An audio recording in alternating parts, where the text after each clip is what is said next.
কুষ্টিয়া দিয়া, চুয়াডাঙ্গা, মেহেরপুর দিয়া অসংখ্য গোলাম আহমেদ মির্জা কাদিয়ানীর দলভুক্ত অনেক আলেমরা আছে, অনেকেই নামাজ পড়ায়, তাদের কালেমা কিন্তু বোঝা যায় না, তারা কালেমা পড়াইতেছে।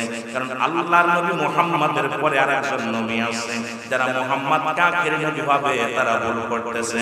সুতরাং আমাদের শুনে নাও, তোমরা শুনে নাও, আখিরি নবী বলতে একজন নবীর বোঝায়, তিনি হলো আহাম্মাদুর রাসূলুল্লাহ।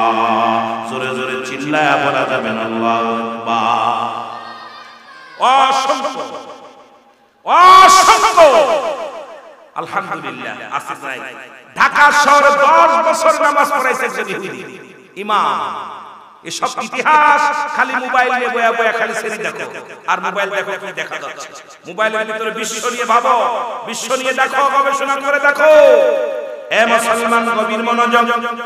এবার আহমদ কি করলেন? মুসলমান তৎকালীন যেমন একজন আল্লাহওয়ালা, নাম হলো আতাউল্লাহ। সুবহানাল্লাহ বলেন। নাম কি? মুফতি আতাউল্লাহ। উনি একজন আল্লাহওয়ালা মানুষ। উনার কাছে যখন দাওয়াত দিলেন গোলাম আহমেদ মির্জা কাদিয়ানী যে আমি আল্লাহর নবী, শেষ নবী, আতাউল্লাহ ডাকতে কয়, ভাই আপনি যে আল্লাহর নবী প্রমাণ কি আমার একটু জানায়া দেন। কয় তুমি কি দেখছো না, একটা হলো মুহাম্মদ আর একটা হলো আহমদ, কোরআনে দেখছনি? কয় হ্যাঁ। তা দেখলে পরে ওই মুহাম্মাদের নামের পরে আমি আহমদ, আমি হলাম শেষ নবী।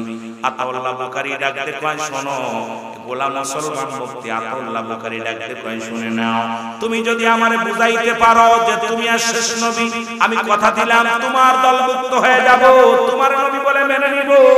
তবে মানুষ লাগবে, একটা বিশাল একটা মজমা করো, বিশাল একটা মাহফিলের আয়োজন করো, অনুষ্ঠান করো। অনুষ্ঠান করা হলো। এই অনুষ্ঠানে দলে দলে মানুষ আসলো।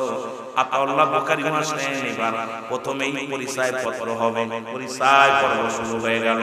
আমাদের যেমন সভাপতি আছে, সহসভাপতি আছে, সেক্রেটারি আছে, মাহফিলের প্রধান অতিথি, বিশেষ অতিথি যারা আছে সবাই বসে গেছে।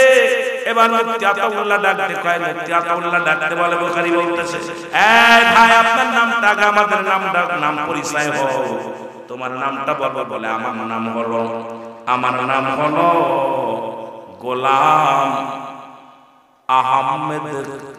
গোলাম আহমেদ। নাম কি?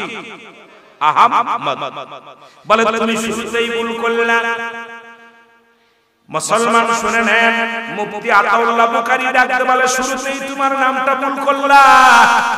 এই জনগণ তোমরা শোনো, উনি উনার নাম বলছে, উনি গোলাম আহমেদ। সুতরাং গোলাম শব্দের অর্থ মুহাম্মদের গোলাম, আহমদের গোলাম। সুতরাং কত নিজেই ভুল করেছে উনি, কোন